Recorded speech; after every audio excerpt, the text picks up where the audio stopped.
जय भद्रकाली सरकार, जय भद्रकाली, जय Bhadrakali. Welcome to our exploration of the poem Fire and Ice by esteemed poet Robert Frost. Born in San Francisco, Frost became one of America's most iconic poets, renowned for his depictions of rural life. His work, Fire and Ice, is a powerful testament to this, offering a profound exploration of human emotions and existential dilemmas. This poem, while succinct, stirs deep contemplation, making it a significant piece in the realm of literature. With that introduction, we are ready to delve deeper into the lines of Fire and Ice. The poem begins with, "Some say the world will end in fire, some say in ice." These two lines are of paramount importance as they set the stage for the deeper themes that Robert Frost explores in his work. The metaphoric use of fire and ice is not just a random choice of words, but a thoughtful selection to depict contrasting elements. Fire, as we know, is often associated with warmth, passion, and desire. But in this context, it's used to symbolize destructive forces, which could be interpreted as the intense emotions that often lead to chaos and destruction. On the other hand, ice is a representation of cold, indifference, and rigidity. It's a symbol of the cold-heartedness that can lead to the downfall of humanity. These two contrasting elements are used to represent the two extremes of human emotions. On one end, we have the fiery passion that can consume us, and on the other end, we have the icy indifference that can freeze our humanity. The first two lines are a reflection of the contemplation on how our world might end. It's a profound thought that nudges us to ponder upon our own actions and emotions. The world here is not just the physical world we live in, but could also be a representation of our own personal world, our relationships, our society.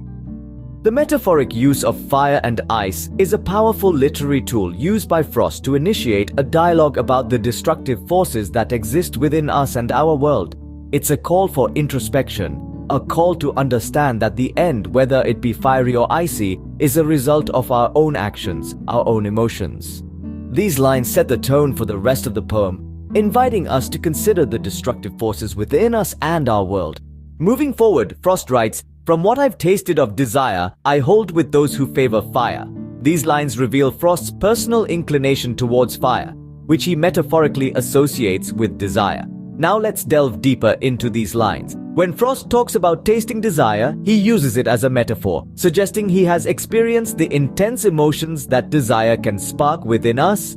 These emotions can be as captivating and alluring as they can be destructive, much like fire. The use of the word taste gives a sensory touch to the abstract concept of desire, making it more relatable and tangible.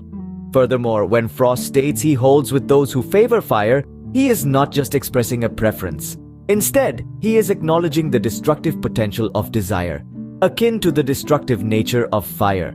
This statement also underscores the powerful sway of desire over human actions, hinting at the havoc it can wreak if left unchecked. In these lines, Frost's masterful use of metaphor and symbolism enables him to convey profound truths about human nature and our inherent tendencies. His preference for fire, represented by desire, is not an endorsement of destruction, but rather an acknowledgement of its power and potential consequences. Thus, through these lines, Frost invites us to reflect on our desires, their power, and their potential to either enrich or destroy our lives. Frost's preference for fire makes us ponder the destructive power of our desires.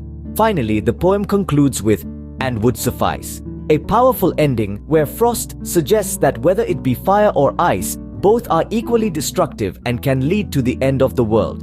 He does not prioritize one over the other. Rather, he emphasizes the potency of each element. In our journey through the poem, we've uncovered the main themes and metaphors that Frost masterfully weaves. Fire, a symbol of desire and passion, can consume and destroy just as ice, a metaphor for hatred and indifference, can freeze and obliterate. Frost uses these elements not merely to paint a picture of the world's end, but to reflect on the destructive forces within us. Through his lyrical prowess, Frost prompts us to consider the implications of our own desires and hatreds. He reminds us that these potent forces, when unchecked, can have catastrophic consequences. In Fire and Ice, Robert Frost challenges us to reflect on the destructive forces of desire and hatred within us, a pertinent theme even in today's world.